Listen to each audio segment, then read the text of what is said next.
Awesome, guys. Well, that was amazing. That was like a long time coming. I've always wanted to do that tag team with you guys. That was incredible. Yeah.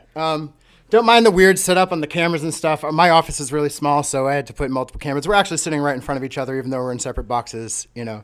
You got a lag marker? Yay! They can hear us. That's great. Cool. Awesome.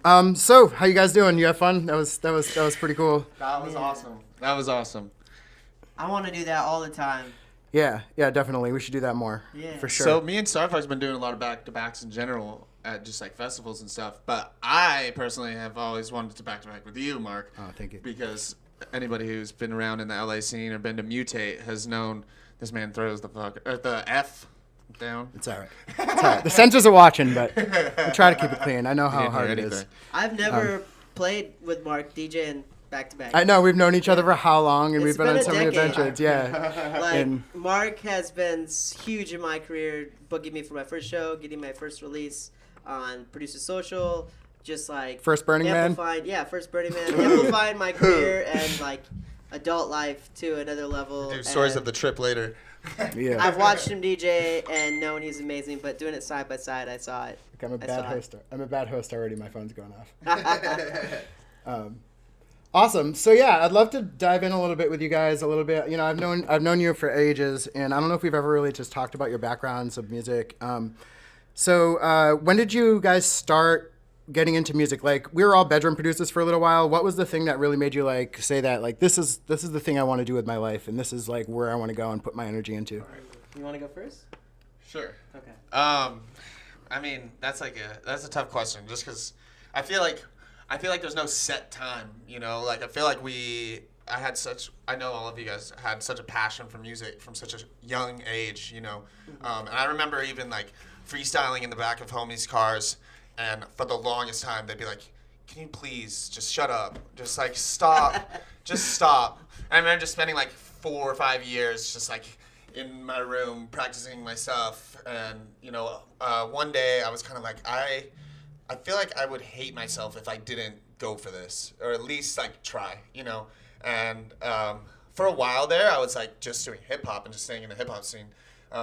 And my girlfriend actually, Sydney, was like, "Yo, why you listen to bass music 24/7? Why aren't you doing that? Why aren't you like being a rapper in the bass music scene?" I don't know. Actually, ST4RFOX and my buddy Dream Life were the first people to have me out for a bass show and to rap, which was really cool. Yeah. That's actually, I feel like that was the starting point of my bass music career. It's when you get the itch. That's when I got the itch, and I got it bad. Yeah, Was, it happens. ridiculous. Shout out Dream Life. Shout out Life's Dream a Life. I haven't Love seen that him in a boy. minute. Yeah, I know. He's down in ST. Yeah. What's up? How about you, Kevin? Okay, so I had 2 moments that really changed my life trajectory. I was a biochemistry major my first year of college at UC Davis. Got all I was in the honors program from my high school and into college. Like, did really good with biology, chemistry. Also great with music, but I was like studying, looking at years, like a decade of just trying to figure out what becoming a biochemist looks like, and it's insane. And I had always been in every band I could ever be in since I was like 7. So I listened to Adagio for strings while studying one night, and it was by the Berlin Philharmonic, and they're just perfectly in tune, and it was beautiful. And like, I stopped studying because I got the biggest chills I've ever gotten, and I was like, wait, let me just pay attention to this. And I listened to the song like 3 times in a row, got like chills like 12 times. I was like, I just need to do music. Like, this is what I'm about. I don't know how long I'm going to live, so I really just want to dedicate my life to this. I love it. And then from that moment, I started thinking about, as an adult, how I'm going to become a musician as a career. And so I went to school for audio engineering, started going to seeing festivals, releasing with Producer Social, kind of seeing some shows, and I watched Russ Liquid for the first time. And I had been a fan of Pretty Lights and Grammatic, and like I love Brooklyn hip hop and psychedelic rock. But when I saw Russ, he was playing sax and trumpet on his set, and I was like, no way, I play sax and trumpet. I gotta try this. So right after that show I saw him play, I started incorporating my instruments in my songs, and like from there on out, like I really felt like I had a place for me to do my own solo music. So that's kind of the 2 moments. That's incredible. Yeah, Russ Liquid's inspired a lot of people. For real. He's one of my favorite Same. producers. He's actually playing our show. We're editing the footage now. We did a show with him up in San Francisco at the headquarters. We're super excited about it. He plays a lot of the, what do you call the squawk box or whatever? The talk box? Vocoder. The vocoder, yeah, he goes off on it. It's incredible. So yeah, stay tuned. Give us a follow if you like Russ Liquid. We're gonna be doing a show I would with just him say, soon. dream come true. Recently, I signed to the same artist manager as Russ Liquid like 4 months ago, and so the guy that's helping promote and move my career forward is the same guy as Russ Liquid. Shout outs to Choppy. Yeah. Yep. Shout out Jared. Jared Oppenheim. Gradient Perspective. Yeah. Yeah, One of the best, honestly. I've done a bunch of shows with him. We booked a lot of his artists. He's one of the best agents we've ever worked with. He is very classy. He responds to emails. He's a gentleman. It's refreshing to see in this scene. Thanks, Jared, man. It's rare in the scene sometimes to work with somebody who's dedicated to the artist that much. So Cares about their artist. yeah, he really does. And I got to meet him up in that Vegas show, and he's such a cool dude. Yeah. It's funny. You guys look like brothers. It's really great. We really do. It's really weird. We have this kind of little side joke because at the Untz in 2019, I got approached several times of people thinking I'm him, and he had the same thing happen of people thinking he was me. That's amazing. And so I say I'm the East Coast, I am the West Coast Choppy. He's the East Coast Star Fox. Yeah. Amazing. So we're Y'all like have to go brothers. back to back and Yeah. like dress just like each other. Yes. I think it'd be incredible. Halloween. Yes. Yeah, We'll there you have go. it. That's what you should be for Halloween. We're trying to figure out Halloween. He's gonna be me though, so that's perfect. That's amazing. You should be him. That'd be got it. incredible. Okay, deal. Got it. Yeah, awesome. So if you guys weren't doing music, I kind of got a little bit of this answer. If you guys weren't doing music, what do you think you'd be doing as a career? Or do you have any other passions or anything like that? It's such a tough question because I think about it all the time, and I'm like, I don't even know. I don't know. Well, for me, I was on a trajectory to be a biochemist, synthesize cures for diseases. My aunt did it, very successful, sweet Marty woman, pants. very inspired by her. But I think honestly now, as I spent more time with my pit bull Callie, and found out a strong passion for taking care of dogs and rescuing them, I would love to have some type of pit bull rescue and take care of dogs. That'd be so Amazing. sweet. Yeah, you should do that anyways. I mean, I'll It's take a a- life goal for can sure. I do that with cats? I would love to do that. You can totally do that with cats. You I could have. be Doing that. Me and Cindy have 5 cats. You could right be a now. cat herder. I had a Yeah. cat farm at one point. Me and Lee had like a good 8 or 9 cats at Yeah, one we point. didn't plan on that. No, We no, just you never started do. fostering, and then the next You thing know, you have But- accidents, Yeah. and then you have more kitties. You know, Right. but you love them. Right, You can't, I you know. love them. But other than that, I'd maybe be a teacher. I don't know. Cool, I could see that. Yeah. Yeah, definitely. I don't know. Definitely. I'm not ready for that yet. Maybe in my 50s. Yeah. Would you rap I in got every no- class? Oh yeah, we're gonna get the alliteration. I'm gonna bring Star Fox in for an alliteration There you course. go. Yeah, he'll just start spraying stuff off. Kids will be like, "What the hell?" Awesome. So this is a pretty standard question, but like, if you could work with any artist, dead or alive, you can say 2 if you can't decide down to 1. But like, yeah, who would it be? Who's like your biggest? All right, I got 2. I can say them right away. All right. Jacob Collier, alive now, best musician on the planet, like insane. And then past, rest in peace, Miles Davis. 50 years, Woo. he just Very cool. set the tone for the most popular music and the most like, I don't know, it's just beautiful and advancing humankind and the music industry. So like, both inspired by both cats. They're ridiculously Crazy. Who was the first one? amazing. Jacob Collier. I'll have to check him out. That's actually somebody I don't know. Saxophone? No, he plays piano. He started okay. like doing theater and acting at like 6, and just has always been performing. You're echoing, apparently. Ooh, let me echo a little bit harder on Jacob Collier. Okay, this guy, Back to back to back. he has perfect pitch. His ear training is phenomenal. He's really popular for doing crazy vocal orchestrations of songs and redoing them with insane jazz harmony so that like it's some of the most complex yet like beautifully human music that exists in history. That's awesome. Damn. Yeah. That's crazy. If anybody remember, I don't really. How do you spell it? Jacob Collier? Yeah, Collier. Collier. There. If people need Nice. to, if people want to check it I out, wanna just check that Google out. it. Yeah, I know writing I've that seen in there the for post later. about it, but I haven't actually checked. Like Mozart if he was alive. Like Damn. literally Amazing. this level of brilliance. I'm gonna Incredible. sound like so dumb with mine now. He's Sorry. got these like brilliant. I mean, these guys are brilliant, but one of them is. I mean, they both are. I don't know. I feel like I would choose Jimi Hendrix and Tupac. That would be an amazing collab. I think, yeah, and I think like I want to see that. obviously, I'd really love to meet Biggie, but I feel like I wouldn't really learn anything from him. I feel like Pac, I'm already like a storyteller as it is with my lyrics, so I feel like I could learn some crazy stuff. Jimmy would probably be wild to be. It'd be just around. fun to hang out with. I was gonna say he would just be the homie,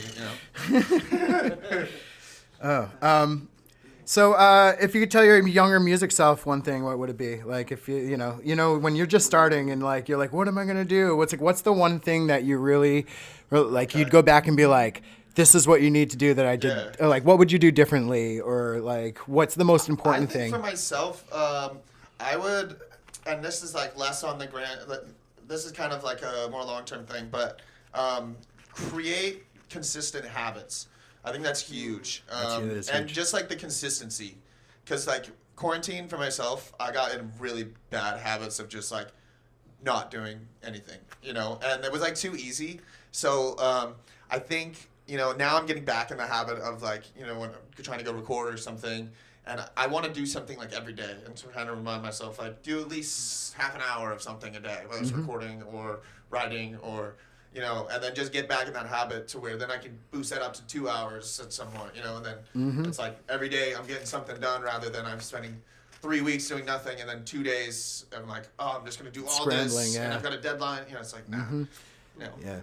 I agree. It was hard over pandemic. I spent a month or two not doing anything, and I think that's okay. I think that we have to be kind to ourselves for that. We needed that pause for a second. Yeah, exactly. How about you, Kevin? For me, I wanted to, I wish I had learned who I was to become in the future and stay true to myself earlier. I spent a long time backing up other people and being the accompaniment part in a lot of different bands and songwriting situations, and I've definitely filled a role, but I never really kind of discovered what kind of music I wanted to make just from inside and challenge myself until later on in life. But I wouldn't change too much because I'm really happy with the way everything's worked out. Life is pretty crazy, and to have control of my own destiny and have my own solo project that's taking off is really rewarding. And I'm happy to do it at a more mature age like I am. So I'm happy it took time to develop. Totally. Yeah. For all you artists out there who are young and in the game, don't get frustrated with yourself. Give yourself patience. I'm turning 44 next month, and I feel like I'm just starting to get my feet on the ground. That's the biggest battle for myself, and just all the time is don't compare yourself to others because there's all these kids. Ableation's 17, 16. He started blowing up. He's 15, and you're like, well. I'm almost 30. What? I can't compete with that. What am I supposed to do? But it's I used to have a lot of issues with, as you get older and you hang out with younger people and you start seeing them come up over you. It was really hard for a little bit to discouraging. Yeah. It was man, what am I doing wrong? I've been doing this for so long, and these people but you know what? I've meditated on that a lot, and have really found a place to find pure joy for my friends who are there's absolutely no, there's no jealousy anymore. Whereas I want to see my friends, especially with this job, it's been nice to be able to help people get on you're and putting us on, you're putting people on, So yeah, it's definitely nice. So yeah, never get on, never judge yourself against other people. That's a really good. It's a good word of advice. This last week we were at Desert Underground. Me and David Westbaum were front of the crowd for Dylon the whole set. Shout out Dylon. Shout out Dylon. Yeah, he was on a couple weeks ago. Yeah, and I remember how freaking happy I was just watching that set and just all original tracks, and I'm just my friends are freaking sick, man. Yeah, it's the best feeling in the world. Is oh my god, my friends are all so talented. Why do they hang out with me? I think that's sometimes I'm I must be talented. They're all too. killing it, so it's it's hard not to get discouraged sometimes. Yeah. You're oh man, this guy's freaking playing sax and trumpet. I can't compete with that. But that's but that's the best thing about our circle, I think, in our scene, the bass music scene, is there's not a lot of competition. It's a lot of people really boosting each other and hyping each other and really supporting each other. More than other scenes. Yeah. You got everybody in the kind of the Synaptic, Bass Waffles, the Fuzzy Puddles crew's a little bit younger than me, and it's such a refreshing breath of fresh air to be in a scene where everybody supports each other, because when dubstep came out and it first started, late 90s, early 2000s, when I was playing, it was so cutthroat. You know, there was not as many events and stuff and none of our friends were throwing events, so it was everybody just fighting for it. Throwing So. USBs off of the You know, I'm so glad those days are over. You know, there's so much more respect in the scene now.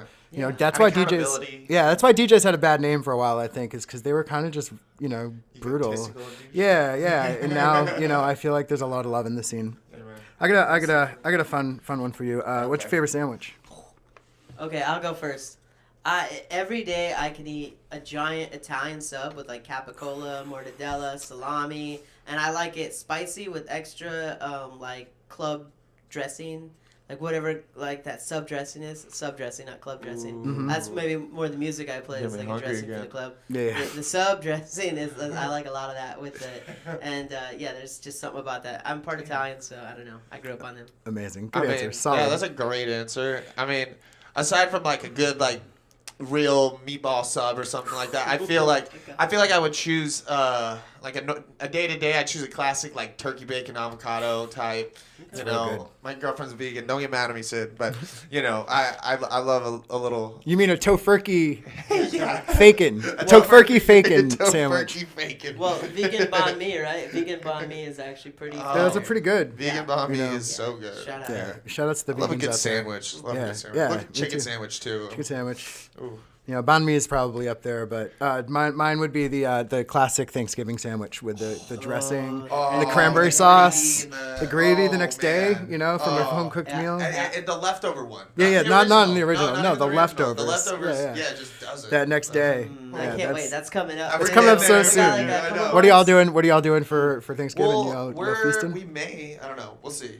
Well, We'll see. actually, we're waiting for the contract to be signed, but we're both probably going to be playing in Bend, Oregon. Oh, cool. Yeah. Yes. Shout out to Ben. Day before Thanksgiving? Yeah, No, day after Thanksgiving. Day before, I will be eating a lot. Massive amounts of food. And the day of Thanksgiving, I'll be eating a lot. And the day after, I'll be having those sandwiches. Yeah, I make an incredible turkey soup after Thanksgiving. So if y'all see me, let me know. I make gallons of it. Yes, Oh. please. Gallons of it. Yes, please. Yeah. Give me a bucket. Well, you weren't at that crazy Thanksgiving party we did, the leftovers party, were you? Were you at that party? Heard about this one. It was a pretty crazy Heard about one, this but yeah. It was during 2020, and it was a... No, No. 2018. 2018. Yeah, it was the one where it was the day after Thanksgiving, and we had every single person bring their leftovers to the desert to Hollis's house. But we didn't really think about that. We were invited like 40 people, and everybody brought all of their leftovers. So when we got there, we were like, "What do we do with all this food?" We had nowhere to put it.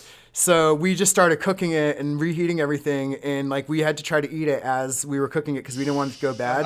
And like we were all so sick by the end of the week. We ate like 9 full turkeys. Like it was insane because none of us wanted to waste food either. We were all like, Did you gain that? "Oh my god, it was horrendous." It was. I mean, it was horrendous. It was such a grand idea.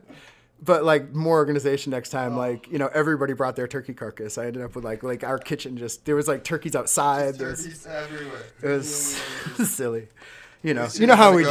You know how we do. Our parties are weird. Do you guys have any hobbies or interests outside of music? Yeah, there's so many different things. Well, I mean, you know what I love?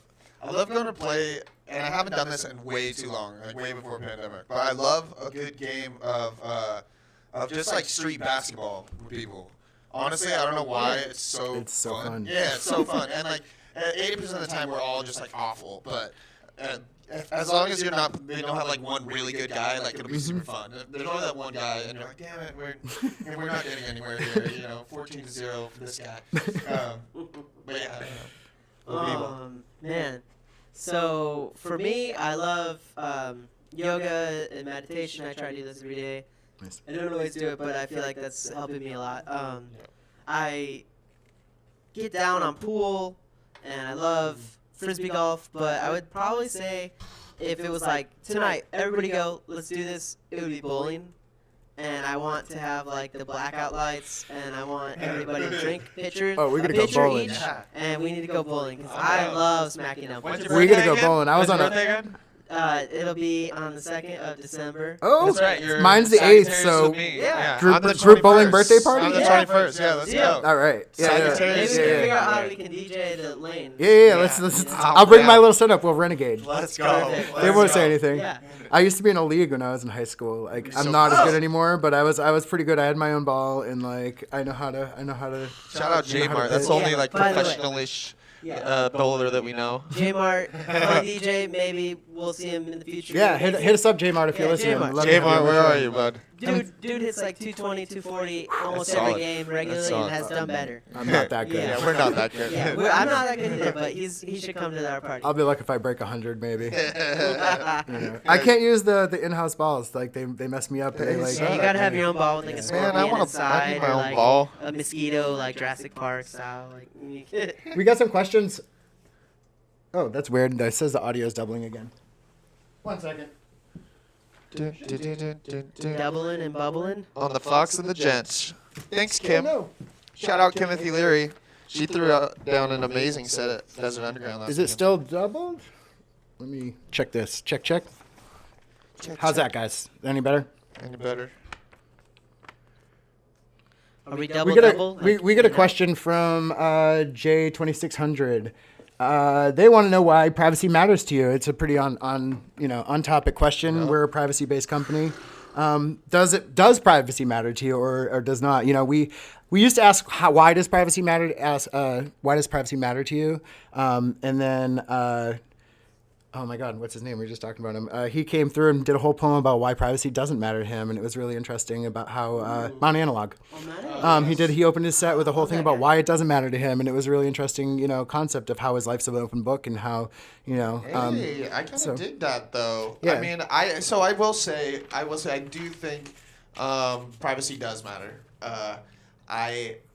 It's weird though, like when you're an artist, because we don't really get that. We kind of have to not be private if we want to be, like, Right. how are we going to build our brand? You know, like a big part of that is social media, and like it kind of sucks sometimes because I feel like sometimes we have to force it a little bit just to try and get info about It's ourselves. the or- algorithm almost like Yeah. slaves to an algorithm Yeah. of consistency, But like it's crazy because like especially as for an artist as they get bigger, and I'm kind of like going away from internet privacy and some of that stuff. But the bigger you get, the less privacy you get. So it's kind of like you almost have to be okay with that.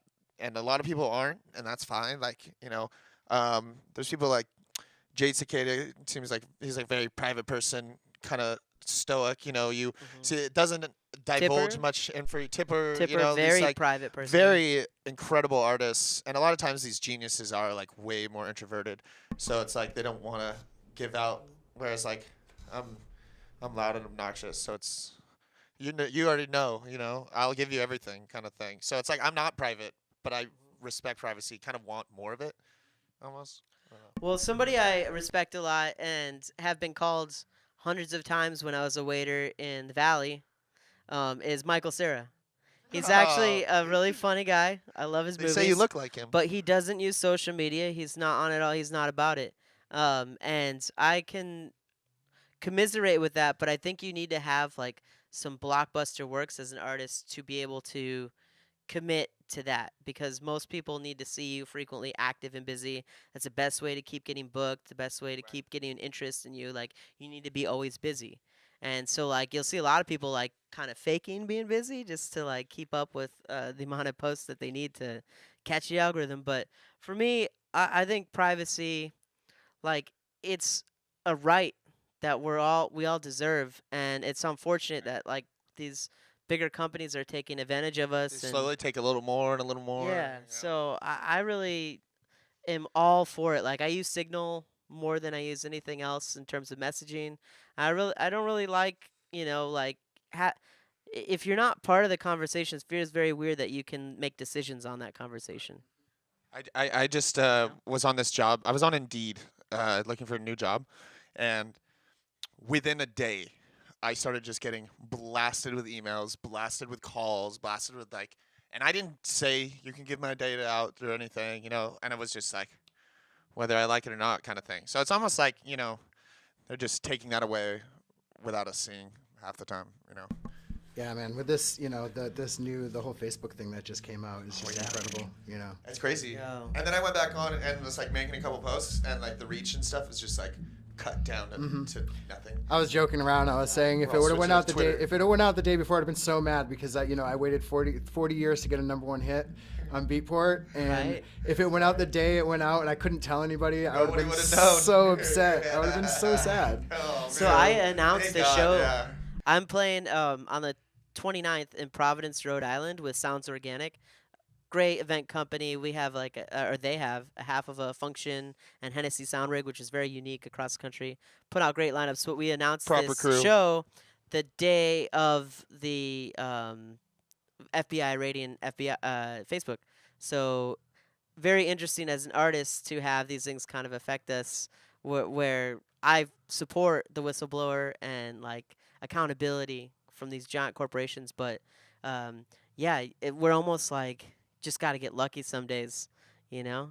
I'm glad that it worked out. Your album, by the way, very, very good. Fantastic stuff. Shout Go out check again. it out. It's called Time. It's on Beatport. Yeah. Thank you. Really I don't good know stuff. I think it's doubled up when I unmute this mic, but it's all right. We're almost done. Thank you all for tuning in today. This is our first little interview section. Sorry if the audio is a little weird. We're going to figure this out a little bit better. It's something new. I've never done interviews before, so hopefully it was okay. I got a couple more questions for you. What'd y'all do over pandemic to stay inspired and sane besides nothing? Because that's like kind of what I did. Yeah. You know, actually, I mean, I kind of learned all this stuff, but, you know, what'd y'all do? Well, Shout out live streams. Yeah. Shout out live streams. Honestly, live streams kept me sane sometimes. And not even like, sometimes I would watch others, but even just like being able to play them kind of gave me, when we had nothing, that literally felt like a show. It was really nice to be able to like express ourselves in our living room and be able to, you know, have all these different homies and like the chat's going off and you've got homies and we're like, I feel like I'm at a show almost, you know, like I'm not, and I know that, but like, yeah, it was cathartic. It was really nice. That helped for me. I would say like right when it hit, I stopped doing everything and I was like, you know what? Starting a new character on Skyrim is my duty, you know, to the world. I need to just stay inside. And I did, and I beat a lot of dragons, and it was great, you know. Thank you for your service. Yeah. You're welcome. But stay away from those dragons, man. Over the pandemic, they were everywhere. Dude. And then the live streams, they were working for a minute, and I was enjoying them. And then we had a crazy moment with the George Floyd murder, which was devastating. And it really changed what I thought of myself and what I wanted to do with my art. And I rethought everything. Like, I'm going to change my moniker. I'm going to change my style. I'm going to change who I am as a person, like, and be very activist and speak up and stuff. And I felt waves of that last for months and months after that. And it took a minute to get back into the studio and writing again.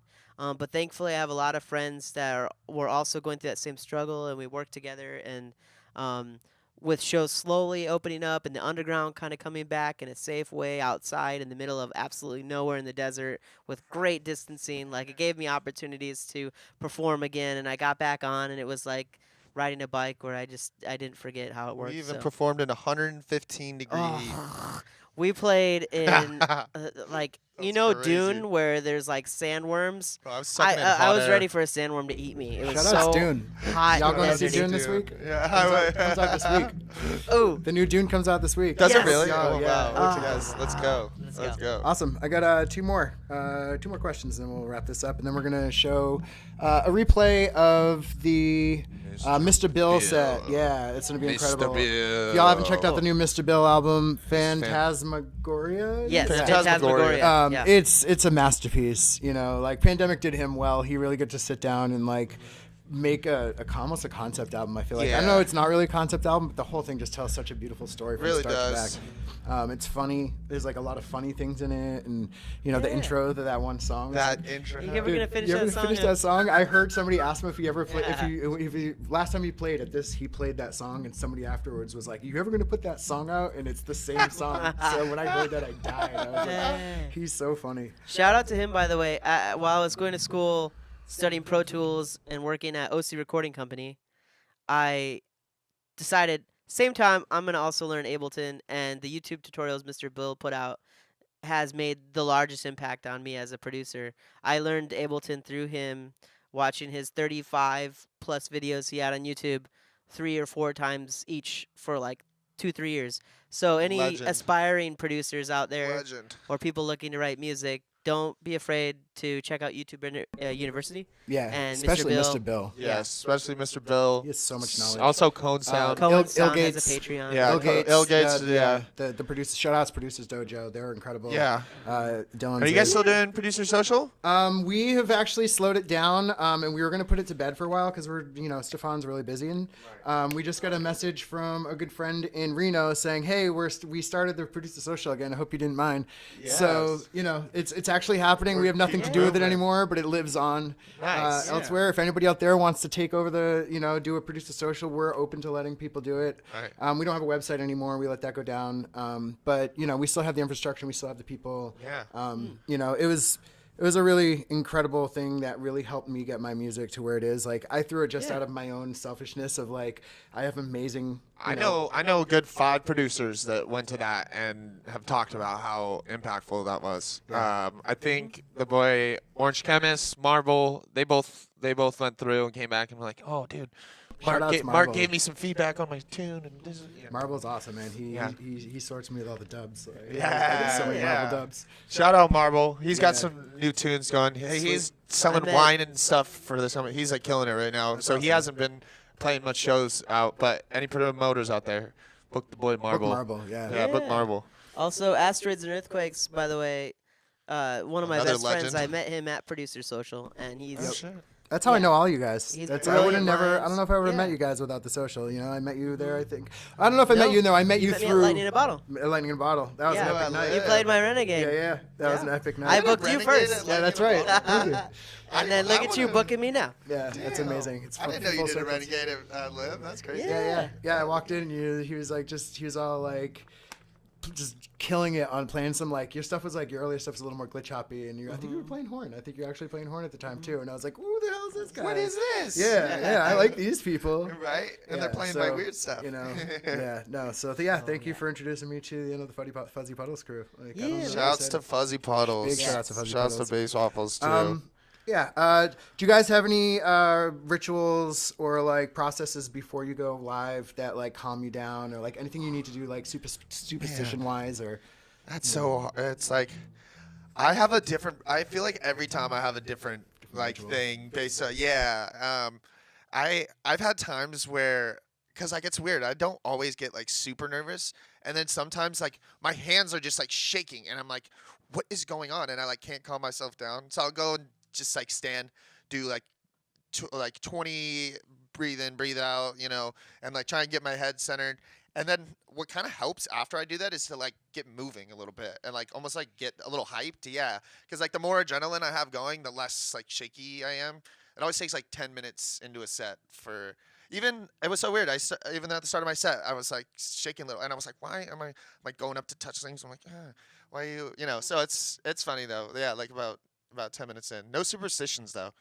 Do you sprinkle salt on something like before you do it? Maybe Just a couple little bit of snails. pepper? I say a nice thing to the snails, Okay. and then I melt them with salt. Yeah. Oh.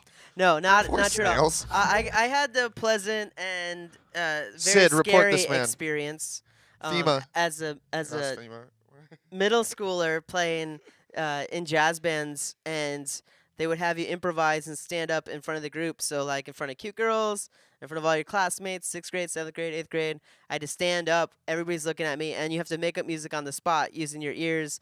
And and like And it were was snails involved? it was terrifying at that point, but I started doing it better than some of my classmates and like started building confidence.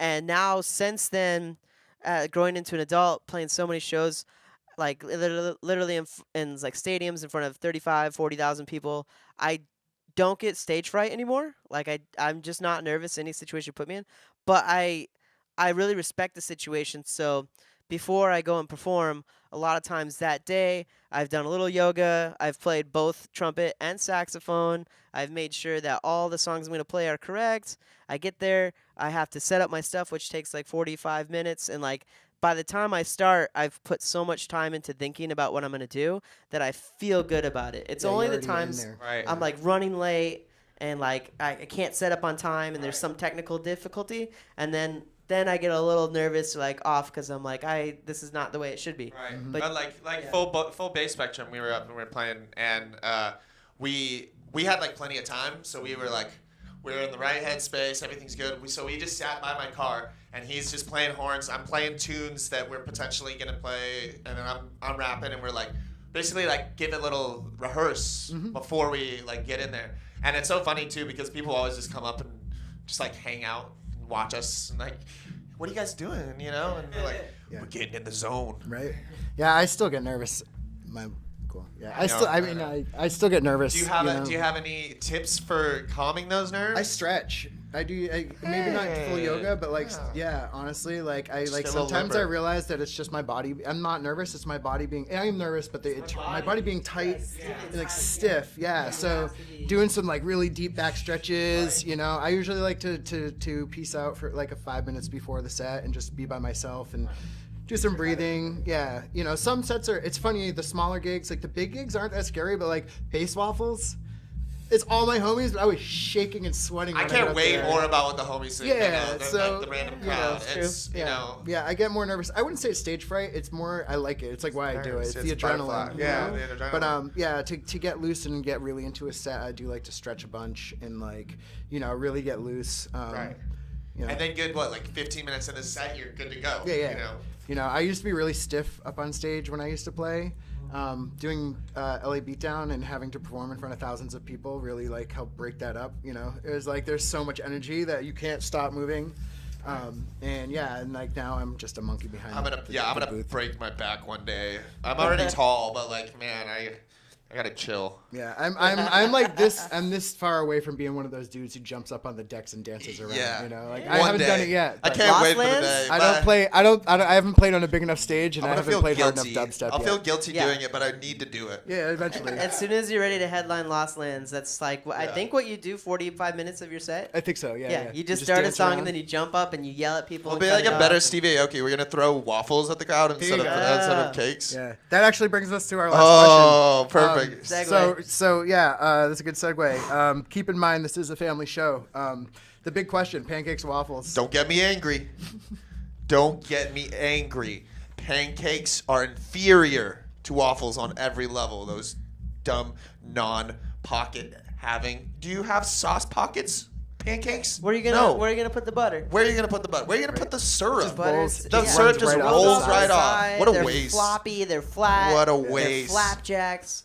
It's really all about the golden, crispy waffle. Said family show, so F waffles. F waffles. Can we get an F waffles in the chat? Fam. Yes. Shout out Bass Waffles. If you're ever in the LA area, usually the last Sunday of every month, the homies at Bass Waffles do a free show at the Offbeat in LA. Yes. And it is with free waffles.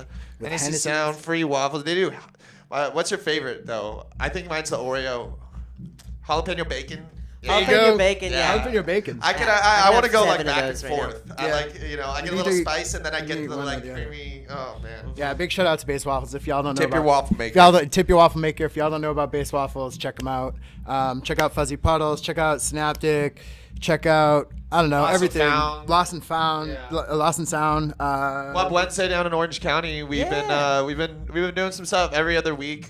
We bring out the same rig that we do for waffles, and just have some homies. Tonight is Fraculator, Dark Lord Gob, and Diamonds of Kailash. Let me know. I'd love to come down. They're from Subportal. They do events in San Diego. Star Fox just did a show there. I just did a NewGent Friends show. Yeah. Sweet. Homies. Y'all have anything to plug? Well, we also got Art in the Park is a free event during the day. Shout out to David Amaya. Second or third. Yeah. David Amaya. David Amaya, really funny guy. He's a great guy. Great human. We're building an artist community, of every kind. So if you build or create anything, we just have a free event during the day, free to hang out and meet other people that do that, and hopefully we can all get together and make something that's unlike anything else. I got the hat on, very inspired by Meow Wolf. Yeah, So shout out to Meow Wolf. maybe something similar of our own creation is already brewing. But besides that, you know, there's so many people along the West Coast and all over the U.S. that we could shout out. Of course, my label, The Gradient Perspective. We got Goop Troop. Goop Troop. That's my homies out in Boston, actually. Yeah, shout out to Boston. That's my my stomping ground right there. Yup, Boston. And then he mentioned Sounds Organic earlier. Shout out Phil from Sounds Organic. Phil. They're bringing some really, really talented artists. And there's a lot of good stuff actually out there on the East Coast. I'm like, Submission, Black Box. Yeah, I went out there. Nicole. They're just like Fuzzy Puddles, but on the East Coast. Sweet. You gotta link me up. I go back there. More rappers out there too. It was crazy. There's a lot of rappers. There was a whole cipher that I went to at like 3 a.m. at this festival out there. It was the craziest, the coolest thing I've ever seen. I was dying. I wouldn't have. I don't know. Didn't lost my love with hip hop, but I kind of fell off hip hop for a while until I moved to Boston and Def Jux, Mr. Lift, Aesop, LP. Like they just played like every week in Boston. Like I could just see them for like 200 people, and it just I did a bunch of shows with Mr. Lift, and Mr. Lift. Yeah, like that whole crew, that whole like late 90s, early 2000s Boston scene really like changed my perspective and got me so much back into it. Yes. Shout out to Mr. Lift too. That's hip hop. Last month I got to play in Brooklyn, Philadelphia, and Washington D.C. And traveling around, I realized that DMV northeast scene is so cool because about 2 to 3 hours away, you just stop after stop after stop are amazing cities to perform in and have huge histories. So like I know we're on the southwest as far as you can go down in the U.S. In the corner, but all the way on the other corner, there's some amazing music happening and a great scene. So thanks to everybody coast to coast in the U.S. and really across the world. I have dreams in the next couple of years to play in Tokyo and Berlin and in Barcelona and Envision and Costa Rica. So hopefully we can get all over the place. We will see you there. Yeah, I'm in. We'll see you there. Shout outs. We have some people in Berlin right now, like possibly putting on some events and stuff. So hopefully that'll work out, and I can get my crew over there. Get the fam out. Please. Yeah. It was awesome hanging with you I know they guys. love hip hop out there. It was awesome hanging with you guys. Thank you so much for coming through the Thanks studio. for having us, man. Yeah. If you want to see all this stuff, it'll be up on YouTube sometime next week. Shout outs to Kimothy Leary holding down the chat. Shout outs to my wife Lee for holding down the chat. Kimothy's a huge part of the show. She really makes a lot of this happen behind the scenes. Also an incredible DJ. Check her out. Best digger. My name's Demoth. Literally. This is MobileCoin Radio, friends and family. We'll see you next Wednesday. We have Bossa. We have El Papachango live from the roof of the W Hotel. There's it's a full pool party with 500 to 1,000 people outdoors swimming in pools, people in bikinis. It's a good time. Yeah. We're gonna round out the end of the summer with this pool party. We recorded a while back when things were a little more safe in that little area. It was just taking us a while to get that thing edited. So thank you for tuning in. Give us a follow. We'll be here every Wednesday at noon. Our time will be changing pretty soon. We're going to be going towards a more later time, probably 6 p.m., something like that. And then we're actually opening up to a bunch of different new shows. We've got some exciting stuff coming down the tubes. Not just music. We have cooking shows coming. We have some travel shows. A little bit of everything. So stay tuned. Hopefully you like what you see. Give us a like, give us a follow, and be kind to each other. Love y'all. Love yourself. Love everyone.